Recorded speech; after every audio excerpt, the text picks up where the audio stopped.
Hello ನಮಸ್ಕಾರ. ಒಬ್ಬ ಮಾಜಿ MP ಪ್ರತಾಪ್ ಸಿಂಹ, ಏನಬ್ಬ ಹಾಲಿ ಶಾಸಕ ಪ್ರದೀಪ್ ಈಶ್ವರ್, ರೆಸ್ಪೆಕ್ಟಲ್ಲೇ ಈ ವಿಡಿಯೋವನ್ನು ಮಾಡೋಣ. ಅವ್ರು ಮಾತಾಡಿದ ಮಾತುಗಳಿಗೆ ರೆಸ್ಪೆಕ್ಟ್ ಕೊಡಬೇಕಂತೇನು ಅನಿಸ್ತಿಲ್ಲ. ಒಬ್ಬ ಜನಪ್ರತಿನಿಧಿ ಹೇಗಿರಬೇಕೋ, ಹೇಗೆ ಮಾದರಿಯಾಗಿ ಬದುಕಬೇಕೋ ಹಾಗೆ ಇವರ ವರ್ತನೆ ಇಲ್ಲ. ಆದರೂ ಕೂಡ ನಾವು ಸಭ್ಯತೆ ಮೀರೋದು ಬೇಡ. ಒಬ್ಬರು ಮಾಜಿ MP ಹೆಸರು ಪ್ರತಾಪ್ ಸಿಂಹ, ಇನ್ನೊಬ್ಬರು ಹಾಲಿ ಶಾಸಕ ಹೆಸರು ಪ್ರದೀಪ್ ಈಶ್ವರ್. ಈಗ ಪ್ರದೀಪ್ ಈಶ್ವರ್ ಮತ್ತು ಪ್ರತಾಪ್ ಸಿಂಹ ಇವರಿಬ್ಬರನ್ನ ಅಕ್ಕಪಕ್ಕ ಇಟ್ಟರೆ ಯಾರು ಬೆಟರು? ನೀವು ಎಲ್ಲ ರೀತಿಯಲ್ಲೂ ನೋಡಬೇಕಾಗ್ತದೆ. ಇವರಿಬ್ಬರಲ್ಲಿ ಯಾರು ಬೆಟರು? ಸಮಾಜದ ಸಾಮರಸ್ಯಕ್ಕೆ ಯಾರು ಮಾರಕ? ಸಮಾಜದ ಸೌಹಾರ್ದತೆಯನ್ನು ಯಾರು ಹಾಳು ಮಾಡ್ತಾ ಇದ್ದಾರೆ? ಸದಾ ದ್ವೇಷದ ಮಾತನ್ನು ಯಾರು ಆಡ್ತಾರೆ? ಯಾವುದೇ ಧರ್ಮದ ಹೆಸರಿನಲ್ಲಿ ಹಿಂದುತ್ವ ಅಂಥೇಳಿ ಮುಸಲ್ಮಾನರನ್ನ, ಅಲ್ಪಸಂಖ್ಯಾತರನ್ನ ದೂಷಿಸಿಕೊಂಡೇ ಬಂದು ಆ ಮೂಲಕ ಪಾಲಿಟಿಕ್ಸನ್ನು ಮಾಡ್ತಾ ಬಂದಂಥ ವ್ಯಕ್ತಿ, ಪ್ರಜಾಪ್ರಭುತ್ವದ ಆಶಯಗಳಿಗೆ ಮಾರಕವಾದಂಥ ವ್ಯಕ್ತಿ ಯಾರು?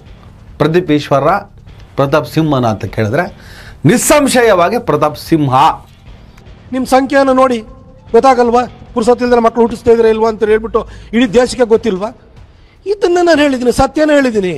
ನಿಮ್ಮ ಮನೆಯಲ್ಲಿ ಒಂದೇ ಮಕ್ಕಳಿರೋರು, ಎರಡು ಮಕ್ಕಳಿರೋರು ಎಷ್ಟು ಜನ ಇದ್ದೀರಿ ಹೇಳ್ರಿ ನೋಡೋಣ.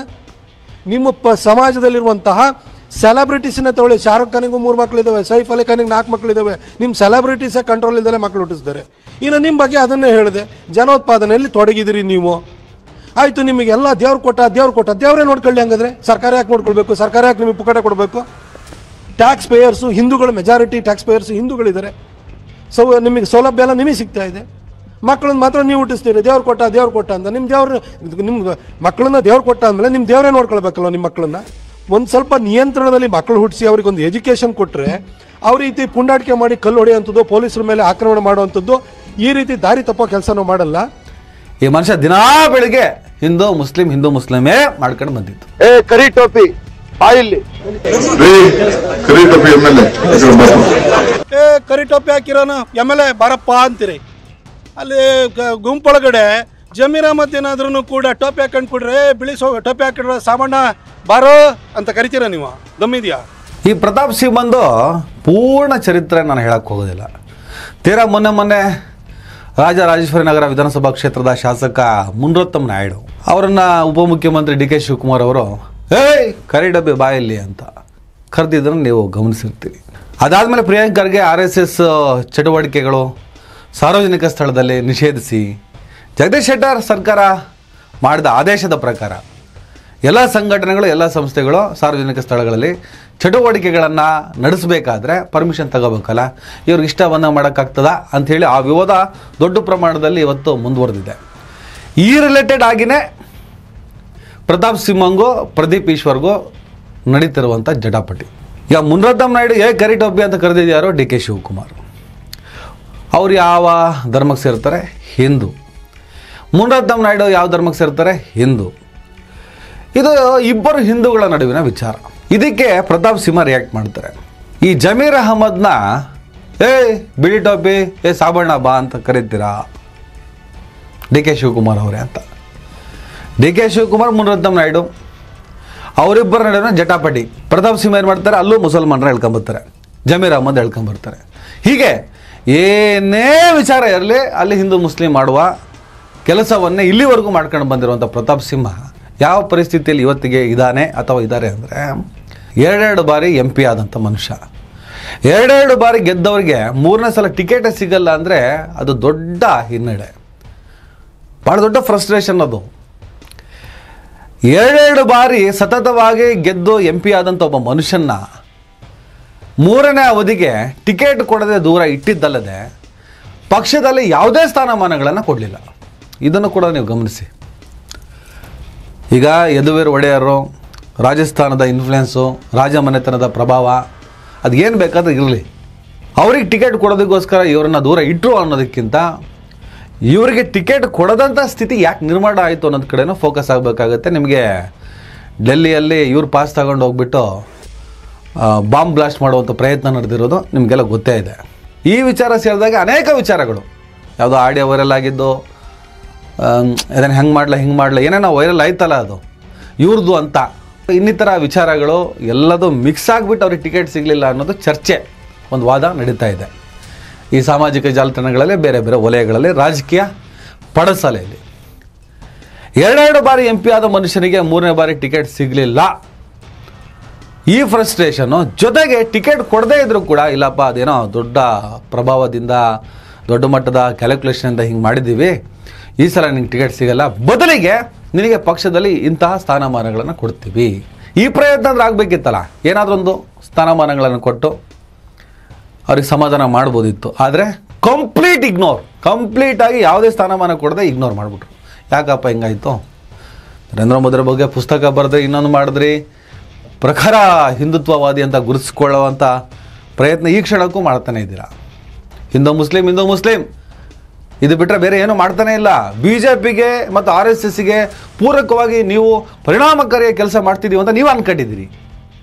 ಆದರೆ ಅತಿಯಾದ ದ್ವೇಷದ ಭಾಷಣ ಮಾಡುವಂಥವ್ರನ್ನ RSS ಮತ್ತು BJP ದೂರ ಇಡ್ತಾ ಇದೆ ಇತ್ತೀಚೆಗೆ. ಅದು ಯಾಕಂತ ನಮಗೆ ಗೊತ್ತಿಲ್ಲ ಅಂತ ನೀವು ಅನ್ಕೋಬೋದು, ನಮಗೆಲ್ಲ ಗೊತ್ತಿದೆ. ಆದರೆ ಇತ್ತೀಚೆಗಂತೂ ದ್ವೇಷದ ಭಾಷಣವನ್ನು ಮಾಡುವವರನ್ನು BJP ಹೈಕಮಾಂಡ್ ಮಟ್ಟದಲ್ಲಿ ಮತ್ತು RSS ಇಗ್ನೋರ್ ಮಾಡ್ತಾ ಇದೆ, ದೂರ ಇಡ್ತಾ ಇದೆ. ಈ ಬೆಳವಣಿಗೆ ಅಂತ ನಡೀತಾ ಇದೆ. ಅನೇಕರು ಇದರಿಂದ ಬುದ್ಧಿ ಕಲಿತಿದ್ದಾರೆ, ನಿಮ್ಮಂಥವ್ರು ಇನ್ನೂ ಬುದ್ಧಿ ಕಲಿತಾ ಇಲ್ಲ. ಬಹುಶಃ ನಿಮ್ಮ ಅಲ್ಪ ಬುದ್ಧಿಯ ಕಾರಣಕ್ಕೆ ನಿಮ್ಮನ್ನು ಇಗ್ನೋರ್ ಮಾಡಿದ್ದಾರೆ. ಒಂದು ಅಂಶ, ಕಂಪೇರ್ ಟು ಪ್ರದೀಪ್ ಈಶ್ವರ್, ಪ್ರತಾಪ್ ಸಿಂಹ ಏನು ಭಾಳ ಒಳ್ಳೆ ರಾಜಕಾರಣಿ ಅಲ್ಲ ಅಥವಾ ದ್ವೇಷದ ರಾಜಕಾರಣಿ. ಪ್ರದೀಪ್ ಈಶ್ವರ್ ದ್ವೇಷದ ರಾಜಕಾರಣಿ ಅಲ್ಲ, ಆತ ಸಾಮರಸ್ಯಕ್ಕೆ ಹೆಚ್ಚು ಪ್ರಾಶಸ್ತ್ಯ ಕೊಡುವಂಥ ಒಬ್ಬ ವ್ಯಕ್ತಿ. ಸೌಹಾರ್ದತೆ ಕಡೆ ಹೆಚ್ಚು ಮಾತಾಡ್ತಾರೆ, ಧರ್ಮ ಭೇದ ಮಾಡಲ್ಲ, ಜಾತಿ ಭೇದ ಮಾಡಲ್ಲ. ಆಕ್ಸಿಡೆಂಟಲ್ ಶಾಸಕ ಅಲ್ಲ ಪ್ರದೀಪ್ ಈಶ್ವರ್, ಕೆಪಾಸಿಟಿಯಿಂದನೇ ಗೆದ್ದಿರೋದು. ಅದೇನೋ ಸುಧಾಕರ್ ಒಕ್ಕಲಿಗರದ್ದು ಏನೋ ಸಂಘರ್ಷ ಇತ್ತು, ಅದರ ಲಾಭವನ್ನು ಪ್ರದೀಪ್ ಈಶ್ವರ್ ಪಡ್ಕೊಂಡ್ರು. ಏನಿಲ್ಲ, ಪ್ರದೀಪ್ ಈಶ್ವರ್ ಅವರ ತಾಕತ್ತಿಂದನೇ ಗೆದ್ದಿರೋದು. ಎಲೆಕ್ಷನ್ ಗೆಲ್ಲೋದಕ್ಕೆ ಏನು ಬೇಕು, ಸುಧಾಕರವನ್ನು ಸೋಲಿಸಲೇಬೇಕು ಅಂತ ಇಡೀ ಕಾಂಗ್ರೆಸ್ಸು ಅವತ್ತು ಅಖಾಡಕ್ಕೆ ಇಳಿತು. ಪ್ರದೀಪ್ ಈಶ್ವರ್ ಕೂಡ ಒಬ್ಬ ಕೆಪಾಸಿಟಿ ಇರುವಂತಹ ಕ್ಯಾಂಡಿಡೇಟೇ. ಈ ಕರಾವಳಿ ಭಾಗದಲ್ಲಿ ಕೋಮುವಾದ ವಿಪರೀತದಲ್ಲಿದ್ದಾಗ, ಈಗ ಎಲ್ಲ ಕಡಿಮೆ ಆಗ್ತಾಯಿದೆ, ಜನಕ್ಕೆ ಬುದ್ಧಿ ಬರ್ತಾ ಇದೆ. ನಮ್ಮನ್ನು ಹೇಗೆ ಯೂಸ್ ಮಾಡ್ಕೊತಾರೆ, ಹೇಗೆ ತುರೋ ಮಾಡ್ತಾರೆ ಅನ್ನೋ ಅರಿವು ಅವರಿಗೆ ಬರ್ತಾ ಇದೆ. ಆದರೆ ಹಾಗಿರಲಿಲ್ಲ. ಯಾವುದಾದ್ರೂ ಒಂದು ಬೀದಿನ ತೊಗೊಂಡೋಗ್ಬಿಟ್ಟು BJPನ ನಿಲ್ಲಿಸಿದ್ರೆ ಗೆಲ್ಲಿಸ್ತಾರೆ ಅನ್ನೋ ಚರ್ಚೆಗಳು ಕೂಡ ಮಾಡ್ತಾಯಿದ್ರು. ಹಾಗೆ ಪ್ರದೀಪ್ ಈಶ್ವರ್ ಏನು ಗೆದ್ದು ಬಂದಿದ್ದಲ್ಲ ಚಿಕ್ಕಬಳ್ಳಾಪುರದಲ್ಲಿ. ಯಾಕೆ ನೆಕ್ಸ್ಟ್ MP ಎಲೆಕ್ಷನಲ್ಲಿ ಸುಧಾಕರ್ ಗೆದ್ದರು? ಅಷ್ಟು ಬೇಗ ಒಕ್ಕಲಿಗರಿಗೆ ಅವ್ರ ವಿರುದ್ಧ ಇರುವಂಥ ಸಿಟ್ಟೆಲ್ಲ ಕಡಿಮೆ ಆಗ್ಬಿಡ್ತಾ? ಪ್ರದೀಪ್ ಈಶ್ವರ್ ತಾಕತ್ತು, ಕಾಂಗ್ರೆಸ್ಸಿನ ಪರಿಶ್ರಮ ಎಲ್ಲ ಸೇರಿ ಅವ್ರು ಗೆದ್ದಿದ್ದಾರೆ. ಹಾಗಾದರೆ 2 ಸಲ MP ಆದ ನಿಮಗೆ 3ನೇ ಸಲ ಟಿಕೆಟ್ ಯಾಕೆ ಸಿಕ್ಕಿಲ್ಲ? ಯೋಗ್ಯತೆ ಇರಲಿಲ್ವಾ? ಸೋಲ್ತಾ ಇದ್ರಾ? ಈ ಥರ ಅನೇಕ ಪ್ರಶ್ನೆಗಳನ್ನು ಮಾಡ್ತಾರೆ. ಗೆಲುವು ಸೋಲು ಬಗ್ಗೆ ಜಾಸ್ತಿ ನಾವು ಚರ್ಚೆ ಮಾಡೋದು ಬೇಡ. ಆದರೆ ಇಬ್ಬರನ್ನ ಅಕ್ಕಪಕ್ಕ ಇಟ್ಟರೆ ನಿಮಗಿಂತ ಪ್ರದೀಪ್ ಈಶ್ವರ್ ಬೆಟರು. ಸಮಾಜದ ಸ್ವಾಸ್ಥ್ಯ ಹಾಳು ಮಾಡುವ ಕೆಲಸವನ್ನು ಆ ವ್ಯಕ್ತಿ ಮಾಡ್ತಾ ಇಲ್ಲ. ಆದರೆ RSSನ ಚಟುವಟಿಕೆಗಳನ್ನು ಸಾರ್ವಜನಿಕ ಸ್ಥಳಗಳಲ್ಲಿ ನಿಷೇಧ ಮಾಡಬೇಕು ಅನ್ನುವಂಥ ಕಾನ್ಸೆಪ್ಟಿನ ಏನು ಚರ್ಚೆ ನಾಡು ನವಂಬರ್ 2ನೇ ತಾರೀಕು RSS ಮತ್ತು ಭೀಮ್ ಆರ್ಮಿ ಇನ್ನೂ 2-3 ಸಂಘಟನೆಗಳು ಚಿತ್ತಾಪುರದಲ್ಲಿ ಪಥಸಂಚಲನ ಮಾಡುತ್ತೆ. ಒಂದು ಸಂಘರ್ಷದ ವಾತಾವರಣ ನಿರ್ಮಾಣ ಆಗಿದೆ. ಪ್ರಿಯಾಂಕ್ ಖರ್ಗೆ ವಿರುದ್ಧ ಅವರು RSS ವಿರುದ್ಧ ಮಾತಾಡಿದ್ದಾರೆ, ಬ್ಯಾನ್ ಮಾಡಬೇಕು ಅಂತ ಹೇಳಿದ್ದಾರೆ ಅಂಥೇಳಿ ಅವರ ವಿರುದ್ಧ ದೊಡ್ಡ ಪ್ರಮಾಣದಲ್ಲಿ ಅನ್ನೋದಕ್ಕಿಂತ ನೀವು ಮುಗಿಬಿದ್ದಿದ್ದೀರ ಒಂದೆರಡು ಜನ. ಆದರೆ ಅವ್ರ ಪರವಾಗಿ ಕೂಡ ನಿಂತವರ ಸಂಖ್ಯೆ ಕೂಡ ಭಾಳ ದೊಡ್ಡದಾಗಿದೆ. ಕೇಸರಿಯೋ ನೀರಿಯೋ ಈ ಲೆಕ್ಕದಲ್ಲಿ ಚರ್ಚೆಗಳು ನಡೀತಾ ಇದೆ. RSS ವಿರುದ್ಧ ಇಷ್ಟು ಪರಿಣಾಮಕಾರಿಯಾಗಿ ಯಾರು ಬೇಕಾದರೂ ಮಾತಾಡಬಹುದು ಅನ್ನುವಂಥ ಸ್ಥಿತಿಗೆ ಇವತ್ತು RSS ಬಂದು ತಲುಪಿದೆ. 100 ವರ್ಷ ಆದಮೇಲೆ ಅದನ್ನು ವಿಸರ್ಜನೆ ಮಾಡಬೇಕು ಅಂತ ಹೆಡ್ಗೇವಾರ್ ಹೇಳಿದರು ಅನ್ನುವಂಥ ವಿಚಾರದ ಬಗ್ಗೆ ಕೂಡ ನಿಮಗೂ ಗೊತ್ತಿರ್ತದೆ. ಆ ಥರ ಚರ್ಚೆ ಕೂಡ ನಡೀತಾ ಇದೆ. ಇದಕ್ಕೆ ಸಂಬಂಧಪಟ್ಟ ಹಾಗೆ ಪ್ರದೀಪ್ ಈಶ್ವರ್ ಏನು ಪ್ರಿಯಾಂಕ್ ಖರ್ಗೆ ವಿರುದ್ಧ, ಪ್ರತಾಪ್ ಸಿಂಹ ಆದಿಯಾಗಿ ಅನೇಕರು, ಯತ್ನಾಳ್ ಎಲ್ಲರೂ ಹದ್ದು ಮೀರಿ ಮಾತಾಡೋಕೆ ಶುರು ಮಾಡಿದ್ರು. ಆವಾಗ ಪ್ರದೀಪ್ ಈಶ್ವರ್ ಒಂದು ರಿಯಾಕ್ಟ್ ಮಾಡ್ತಾರೆ. ಅದೇನಂತ ನೋಡ್ಕೊಬನ್ನಿ. ಪ್ರತಾಪ್ ಸಿಂಹ ನೀನಲ್ಲ, ನಿಮ್ಮಪ್ಪ ಅಲ್ಲ, ನಿಮ್ಮ ತಾತ ಅಲ್ಲ, ಯತ್ನಾಳ್ ಅವ್ರ ಅಪ್ಪ ಅಲ್ಲ, ಅವ್ರ ತಾತ ಅಲ್ಲ. ನಮ್ಮ ಮಲ್ಲಿಕಾರ್ಜುನ್ ಖರ್ಗೆ ಸಾಹೇಬ್ರನ್ನ, ಪ್ರಿಯಾಂಕ್ ಖರ್ಗೆ ಸಾಹೇಬ್ರನ್ನ ನೀವೇನು ಮಾಡಕ್ಕಾಗಲ್ಲ. ನಿಮ್ಮ ಅಪ್ಪ ನಿಮ್ಮ ತಾತನ ಕೈಯಿಂದನೋ ಪ್ರಿಯಾಂಕ್ ಖರ್ಗೆ ಆಗಲಿ ಮಲ್ಲಿಕಾರ್ಜುನ್ ಖರ್ಗೆ ಆಗಲಿ ಅವ್ರನ್ನ ಏನೂ ಮಾಡೋಕ್ಕಾಗಲ್ಲ ಅಂತ ಹೇಳ್ತಾರೆ. ಅದಕ್ಕೆ ಪ್ರತಾಪ್ ಸಿಂಹ ಹೇಗೆ ರಿಯಾಕ್ಟ್ ಮಾಡ್ತಾರೆ ಅದನ್ನು ನೋಡ್ಕೊಬನ್ನಿ. ಪ್ರದೀಪ್ ಈಶ್ವರ, ಮುಳ್ಳಂದಿ ಮುಖ ಇರುವಂತಹ ಕರ್ನಾಟಕದ ಏಕೈಕ ಕಾಮಿಡಿ ಪೀಸು ನಿಮ್ಮ ಅಪ್ಪಂಗೆ ಮಾತ್ರ ಹುಟ್ಟಿರೋದಪ್ಪ. ಇನ್ಯಾರು ವಾರಸ್ದಾರ ಅದಕ್ಕೆ ಬರಲ್ಲ, ಆಸ್ತಿ ಕೇಳಕ್ಕೆ ಬರಲ್ಲ. ಆ ಕಾಮಿಡಿ ಪೀಸು ಕರ್ನಾಟಕದಲ್ಲಿ ಒಂದೇ ಇರೋದು, ಅದು ನಿಮ್ಮ ಅಪ್ಪ ಮಾತ್ರ ಹುಟ್ಟಿರೋದು. ಆದರೆ ನಮ್ಮಪ್ಪ ಏನಾದ್ರೂ ಕೂಡ ಅವ್ರ ಪ್ರಾಯದಲ್ಲಿ ಚಿಕ್ಕಬಳ್ಳಾಪುರದ ಕಡೆ ಹೋಗಿದ್ರೆ ನೀನು ಭಾಳ ಸುಂದರವಾಗಿ ಹುಟ್ಟುತ್ತಾ ಇದ್ದೀನಿ. ಇನ್ನೊಂದು ಸಾರಿ ವೈಯಕ್ತಿಕವಾಗಿ ಮಾತಾಡ್ತಾ ಇರ್ಬೇಕಾದ್ರೆ ಎಚ್ಚರಿಕೆಯಿಂದ ಇರಬೇಕು ಮಗನೇ. ಇದನ್ನು ನಿನಗೆ ವಾರ್ನಿಂಗ್. ಪದಗಳು ಹೆಂಗಿದೆ ನೋಡಿ. ಮಾಜಿ MP, ಜನಪ್ರತಿನಿಧಿ, ಪಕ್ಷ ಯಾವ್ದು ಬೇಕಾದ್ರೂ ಇರಲಿ ರೀ, ಆದರೆ BJP ಪಕ್ಷ ಅನ್ನೋದನ್ನೇ ನಾವು ಮೆನ್ಷನ್ ಮಾಡಿ ಯಾಕೆ ಮಾತಾಡಬೇಕು ಅಂದರೆ, ತಾಯಿ ಬಗ್ಗೆ, ಹೆಣ್ಣುಮಕ್ಕಳ ಬಗ್ಗೆ ಭಾಳ ಉದ್ದುದ್ದ ಭಾಷಣ ಬಗಿತಾರೆ ಇವರು. ಇವರ ತತ್ವ ಆದರ್ಶಗಳಲ್ಲೆಲ್ಲ ತಾಯಿಯನ್ನು ಭಾಳ ಉನ್ನತ ಮಟ್ಟದಲ್ಲಿಟ್ಟು ಮಾತಾಡ್ತಾರೆ. ಮಾತೃ ದೇವೋಭವ ಅಂತಾರೆ, ಭಾರತ್ ಮಾತೆ ಅಂತಾರೆ, ಬೇಟಿ ಪಡಾವೋ ಅಂತಾರೆ, ಬೇಟಿ ಬಚಾವೋ ಅಂತಾರೆ. ಯಾರು? BJP ಅವರು. ಅದೇ ಪಕ್ಷದ ಒಬ್ಬ ಸದಸ್ಯ ಮಾಜಿ MP ಪ್ರತಾಪ್ ಸಿಂಹ, ಮುಳ್ಳಹಂದಿ ಮುಖದವನೇ. ನನ್ನ ಅಪ್ಪ ಏನಾದರೂ ಚಿಕ್ಕಬಳ್ಳಾಪುರದ ಕಡೆ ಬಂದಿದ್ದರೆ ಪ್ರಾಯದಲ್ಲಿ ನೀನು ನಂತರನೇ ಹುಡ್ತಾ ಇದ್ದೆ ಅಂತ ಅಂದರೆ, ಪ್ರದೀಪ್ ಈಶ್ವರ್ ತಾಯಿ ಜೊತೆ ಇವನ ಅಪ್ಪ ಹೋಗ್ಬಿಟ್ಟು ಮಲಗ್ತಿದ್ದ. ಹೀಗೆ ನಮ್ಮಪ್ಪ ಎಳೆ ಪ್ರಾಯದಲ್ಲಿ ಚಿಕ್ಕಬಳ್ಳಾಪುರದ ಕಡೆ ಬಂದಿದ್ರೆ ಪ್ರದೀಪ್ ಈಶ್ವರ್ ನೀನು ನಂತರ ಸುಂದರವಾಗಿ ಹುಡ್ತಿದ್ದೆ ಅಂದರೆ ತನ್ನನ್ನು ತಾನು ಭಾಳ ಸುಂದರಾಂಗ ಅಂತ ಕರ್ಕೊಂಡ ಪ್ರತಾಪ್ ಸಿಂಹ. ತ್ರಿಪುರ ಸುಂದರ, ಅದು ಕೌಂಟ್ರ್ ಕೊಟ್ಟರು ಪ್ರದೀಪ್ ಈಶ್ವರ್. ತ್ರಿಪುರ ಸುಂದರ ಏನು ಭಾಳ ಚಂದ, ಏನು ತಲೆ ಬಾಚ್ಕೊಂಡು ಮೀಡಿಯಾ ಕ್ಯಾಮ್ರಾ ಮುಂದೆ ಬಾ ಅಂತ ಪ್ರದೀಪ್ ಈಶ್ವರ್ ಕೌಂಟ್ರ್ ಕೊಟ್ಟರು. ಅದು ಬೇರೆ. ಬಣ್ಣಗಳ ಮೇಲೆ ಇರುವಂಥ ದ್ವೇಷ ನೋಡಿ, ಮಾನಸಿಕತೆ ನೋಡಿ ಹೆಂಗಿದೆ. ಮುಳ್ಳಹಂದಿ ಮುಖ ಅಂತೆ. ಆಯ್ತಪ್ಪ, ಪ್ರದೀಪ್ ಈಶ್ವರ್ ನಿಮಗೇನೋ ಒಂದು ಹೇಳ್ದ, ನೀವು ಅವ್ರಿಗೇನಾದರೂ ಹೇಳಿ. ಇವ್ರ ತಾಯಿನ ಯಾಕ್ರಿ ನಿಮ್ಮ ತಂದೆ ಜೊತೆ ಮಲಗಿಸೋ ಪ್ರಯತ್ನ ಮಾಡ್ತೀರ ಪ್ರತಾಪ್ ಸಿಂಹ? ವಾರ್ನಿಂಗ್ ಅಂತೆ, ಮಗನೇ ಅಂತೆ. ಒಂದು ಕಡೆ ನಿಮ್ಮ ಅಪ್ಪನ ಕಳಿಸ್ತಾರೆ ಚಿಕ್ಕಬಳ್ಳಾಪುರಕ್ಕೆ, ಇನ್ನೊಂದು ಕಡೆ ಮಗನೇ ಅಂತ ಹೇಳ್ಬಿಟ್ಟು ನಿಮ್ಮ ಮಗ ಅಂತ ಕರಿತೀರಿ. ಅವ್ರ ತಾಯಿಗೆ ಅಪ್ಪ ಮಕ್ಕಳು ಎಲ್ಲರೂ ಅಪ್ಪ ಮಕ್ಕಳು ಇಬ್ಬರು ಕಚಾರಕ್ರಾ? ಒಂದು ಕಡೆ ಅಪ್ಪ ಹೋಗಿದ್ರೆ ಚೆಂದ ಹುಡ್ತಿದ್ದ ಅಂತ ಹೇಳ್ತೀರಿ, ಇನ್ನೊಂದು ಕಡೆ ಮಗನೇ ಅಂತ ಕರಿತೀರಾ. ನಿಮಗೂ ಮಗ ಆಗ್ಬೇಕು ಅಂತೀರಾ. ಅಪ್ಪ ಮಕ್ಕಳು ಇಬ್ಬರಿಗೂ ಅವ್ರ ತಾಯಿ ಬೇಕಾ? ಅಪ್ಪ ಮಕ್ಕಳಿಬ್ರು ಕಚಾರಕ್ರಾ? ಇದೇ ಮಾಡ್ತಾ ಬರ್ತೀರಾ? ಬೈಬೋದು. ಹೇಗೆ ಬೈಬೋದು? ಯಾವ ಪದಗಳ ಮೂಲಕ ಬೈಬೋದು? ಅದಾದಮೇಲೆ ಪ್ರದೀಪ್ ಈಶ್ವರ್ ಅದಕ್ಕೆ ಕೌಂಟ್ರ್ ಕೊಡ್ತಾರೆ. ನಮ್ಮಪ್ಪ ನಿಮ್ಮೂರಿಗೆ ಬಂದಿಲ್ಲ ಅಂತ ಬೇಜಾರ ಅಂತ ಕೌಂಟ್ರ ಇದು. ಪ್ರದೀಪ್ ಈಶ್ವರ್ ಏನು ಮಾಡಿದ್ರು, ಇವರಪ್ಪನ ಕರ್ಕೊಂಡು ಹೋಗ್ಬಿಟ್ಟು ಪ್ರತಾಪ್ ಸಿಂಹನ್ ತಾಯಿ ಹತ್ರ ಏನ್ರಿ ಇದು? ಇವತ್ತೇನೋ ಹೇಳಿದ್ದಾರೆ, ಕತ್ಲಲ್ಲಿ ಪ್ರದೀಪ್ ಈಶ್ವರ ಕಾಣಿಸಲ್ಲ ಅಂತ. ನಿನಗೇನು ಬರಗಾಲ ಗುರು, ಕತ್ತಲ್ಲಿ ನನ್ನನ್ನು ಹುಡುಕ್ತಾ ಇದೀಯಾ? ಇಷ್ಟು ಬರಗಾಲ ಬಂದಿದ್ಯಾ ನಿನಗೆ ಗುರು? ಕತ್ಲಲ್ಲಿ ನನ್ನನ್ನು ಯಾಕೆ ಹುಡುಕ್ತೀಯಾ? ಛೇ, ನಾಚಿಕೆ ಆಗಲ್ವ ಪ್ರತಾಪ ನಿನಗೆ? ನಾನು ಹಂಗಲ್ಲ ಗುರು. ಪ್ರತಾಪ್ ಸಿಂಹ ಅವರು ಅವ್ರ ತಂದೆಯವರು ಚಿಕ್ಕಬಳ್ಳಾಪುರಕ್ಕೆ ಬಂದಿದ್ದಿದ್ರೆ ನಾನು ಸುಂದರವಾಗಿ ಹುಟ್ಟಿದ್ನಂತೆ. ನಮ್ಮ ತಂದೆ ನಿಮ್ಮೂರಿಗೆ ಬರಲಿಲ್ಲ ಅಂತ ಬೇಜಾರ? ನಾನು ಕಳ್ಸಕ್ಕೆ ರೆಡಿ ಇಲ್ಲ ಗುರು. ನಮ್ಮದು ಸಂಪ್ರದಾಯ ಕುಟುಂಬ. ಮುಳ್ಳಂದಿ ನಮ್ಮ ತಂದೆಗೆ ಹುಟ್ಟಿದ್ದು ಅಂತ ನಾನು ಅದೇ ಅಲ್ಲ ಗುರು ಹೇಳಿದ್ದು. ಈ ಸ್ಟೋರಿಯಲ್ಲಿ ನೀನು ಮುಳ್ಳಂದಿ ಅಷ್ಟೇ. ಇವಾಗ ಸಿಂಕ್ ಮಾಡ್ಕೊಂಡು ನೋಡು. ಪ್ರತಾಪ್ ಸಿಂಹ ಸಗಣಿ ತಿಂದ ಅಂತ ಹಿಡ್ಕಡೆ, ನಾನು ಸಗಣಿ ತಿಂತೀನಂತ ಈ ಮನುಷ್ಯ. ಆಸ್ ಎ ಐಡಿಯಾಲಜಿ, ಸಮಾಜದ ಸ್ವಾಸ್ಥ್ಯ, ಇನ್ನಿತರ ವಿಚಾರದ ಬಗ್ಗೆ ನಾವು ಮಾತಾಡಬೇಕಾದ್ರೆ ಓಕೆ ಅಪ್ಪ, ಬೆಟರ್ ಪ್ರದೀಪ್ ಈಶ್ವರ್. ಬಟ್ ಇದೇನೋ ಬಿಡ್ರಿ, ದೊಡ್ಡ ಮನುಷ್ಯ, ನನ್ನ ತಾಯಿ ಬಗ್ಗೆ ನಾವು ಕೀಳ್ಮಟ್ಟದಲ್ಲಿ ಮಾತಾಡಿದ್ದಾನೆ, ಜನ ಅವ್ರಿಗೆ ಉತ್ತರ ಕೊಡ್ತಾರೆ. ಇವತ್ತು ಅವ್ರ ಪರಿಸ್ಥಿತಿ ನೋಡೋದು ಗೊತ್ತಾಗುತ್ತಲ್ಲ. ಹೀಗೆ ಹೇಳೋದು ಹೇಗಿದೆ? ನಮ್ಮಪ್ಪ ಆ ಕಡೆ ಹೋಗಿಲ್ಲ ಅಂತ ನಿಮಗೆ ಬೇಜಾರ? ಆದರೆ ಹಂಗೆ ಹೇಳಲ್ಲ ಅಂತ ಅದಕ್ಕೆ ಸೇರಿಸ್ತಾನೆ ಮನುಷ್ಯ.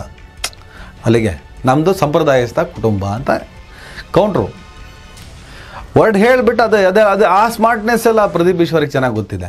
ಕಂಪೇರ್ಡ್ ಟು ಪ್ರತಾಪ್ ಸಿಂಹ ಸ್ಮಾರ್ಟಾಗಿಯೇ ಪ್ರದೀಪ್ ಈಶ್ವರ್ ಹ್ಯಾಂಡಲ್ ಮಾಡಿದ್ದಾರೆ ಆಕ್ಷೇಪನ. ಆ ಥರ ತನ್ನ ತಾಯಿ ಬಗ್ಗೆ ಮಾತಾಡಿದಾಗ ತಡೆಯಲಾರ್ದೆ ಈ ಥರ ಈ ಮನುಷ್ಯ ಕೌಂಟ್ರ್ ಕೊಟ್ಟಿರ್ಬೋದು.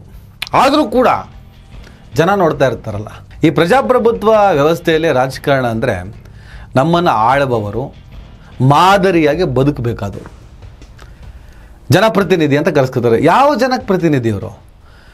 ನಾವು ಒಬ್ಬರು ಜನ, ನಾವು ಜನಸಾಮಾನ್ಯರು. ನಮಗೆ ಇವ್ರ ಪ್ರತಿನಿಧಿನ, ಇವ್ರ ಮಾದರಿನ, ಈ ನಾಲಾಯಕಗಳು. ಮಾತೃದೇವೋಭವ, ಭಾರತ್ ಮಾತೆ, ಬೇಟಿ ಪಡಾವೋ ಬೇಟಿ ಬಚಾವೋ, ತಮ್ಮ ತಂದೆ ಜೊತೆಗೆ ತಾನು ಸೇರಿ ಅವರ ಅಮ್ಮನ ಜೊತೆ ಮಲಗೋ ಪ್ರಯತ್ನ ಮಾಡೋದು ಮಾತುಗಳಲ್ಲಿ. ಇಂಥ ದುಷ್ಟ ಮನಸ್ಥಿತಿಯ ರಾಜಕಾರಣಿಗಳನ್ನು, ಜನಪ್ರತಿನಿಧಿ ಅಥವಾ ಧನಪ್ರತಿನಿಧಿಗಳನ್ನು ನಾವು ಸಹಿಸ್ಕೊಳ್ತೀವಲ್ಲ ಜನ, ಅದಕ್ಕೆ ಇವೆಲ್ಲ ಆಗ್ತಾ ಇರೋದು. ನೇಪಾಳ, ಶ್ರೀಲಂಕೆಯಲ್ಲಿ ಏನಾಗ್ತಿದೆ ಹೇಳಿ, ರಾಜಕಾರಣಿಗಳನ್ನು ಒಂದು ಸಿವಿಲ್ ವಾರ್ ಟೈಮಲ್ಲಿ ಅಟ್ಟಾಡಿಸ್ಕೊಂಡು ಬಡಿದ್ರು. ಜನ ಕೆರೆ ತಗೋಬೇಕು. ಆಗ ಸಾರ್ವಜನಿಕವಾಗಿ ಹಿಂಗೆ ಮಾತಾಡೋದನ್ನು ಇವ್ರು ನಿಲ್ಲಿಸ್ತಾರೆ. ಅಸಹ್ಯ, ನಾಚಿಕೆಗೇಡು. ನಾನು ಆರಂಭದಲ್ಲೇ ಹೇಳಿದೆ, ಪ್ರದೀಪ್ ಈಶ್ವರ್ ಮತ್ತು ಪ್ರತಾಪ್ ಸಿಂಹ ಯಾರು ಬೆಟರು ಸೊಸೈಟಿಗೆ ಅಂದರೆ ಪ್ರದೀಪ್ ಈಶ್ವರ್ ಇಸ್ ಬೆಟರು. ಕೋಮು ಸಾಮರಸ್ಯವನ್ನು ಹಾಳು ಮಾಡಲ್ಲ, ಆ ಮೂಲಕ ದೇಶದ ಅಭಿವೃದ್ಧಿಗೆ ಮಾರ್ಗ ಆಗಲ್ಲ. ಬಟ್ ಅದನ್ನು ನಾವು ಬದಿಗಿಟ್ಟು ಪರ್ಟಿಕ್ಯುಲರ್ ಇವರ ಸ್ಟೇಟ್ಮೆಂಟ್ಗಳನ್ನು ನಾವು ವಿಮರ್ಶೆ ಮಾಡೋದಾದ್ರೆ ಏನು ನಾಲಾಯಕಗಳಿದ್ದಾರೆ ಇವರು, ನಾಚಿಕೆಗೇಡು. ಏನೇವೆ ಪಕ್ಷದಲ್ಲಿ ಹಿರಿಯರು ಅಂತ ಇರ್ತೀರಲ್ಲ, ಸ್ವಲ್ಪ ಆ ಕಡೆ ಕೇಳಿದ್ಬಿಟ್ಟು ಕಿವಿ ಹಿಂಡ್ರಿ, ಸಾಧ್ಯ ಅದು ಉಚ್ಚಾಟನೆ ಮಾಡಿ ಬಿಸಾಕ್ಬಿಡ್ರಿ. ಏನಾಗಬೇಕಾಗಿದೆ ಇಂಥವ್ರು ಮಾತಾರಿನ. ಆಲ್ರೆಡಿ ರಾಜಕಾರಣಿಗಳಂದರೆ ಥೂ ಅನ್ನುವಂಥ ಪರಿಸ್ಥಿತಿ ಇದೆ, ಕ್ಯಾಕರ್ ಸುಗಿಯೋ ಸ್ಥಿತಿ ಇದೆ. ಇನ್ನು ಅಡ್ಡ ಹಾಕ್ಬಿಟ್ಟು ಸುಸು ಮಾಡಿಬಿಡ್ತಾರೆ. ಆ ಸ್ಥಿತಿ ಬರೋದಕ್ಕಿಂತ ಮುಂಚೆ ಎಚ್ಚರ ವಹಿಸಿ. ನಮಸ್ಕಾರ. ದಯವಿಟ್ಟು ಎಲ್ಲರೂ ಈ ಚಾನಲ್ನ ಸಬ್ಸ್ಕ್ರೈಬ್ ಮಾಡಿ. ನಿಮ್ಗೆ ಇಷ್ಟ ಆದರೆ ಈ ಚಾನಲ್ಗೆ ಜಾಯ್ನ್ ಆಗಿ. ಈ ವಿಡಿಯೋ ಇಷ್ಟ ಆದರೆ ದಯವಿಟ್ಟು ಎಲ್ಲರೂ ಶೇರ್ ಮಾಡಿ. ಸ್ವತಂತ್ರ ಪತ್ರಿಕೋದ್ಯಮವನ್ನು ಬೆಂಬಲಿಸಿ. ನನ್ನ ಯುಕ್ತಿಗೆ ನಿಮ್ಮ ಶಕ್ತಿಯೇ ಶ್ರೀರಕ್ಷೆ.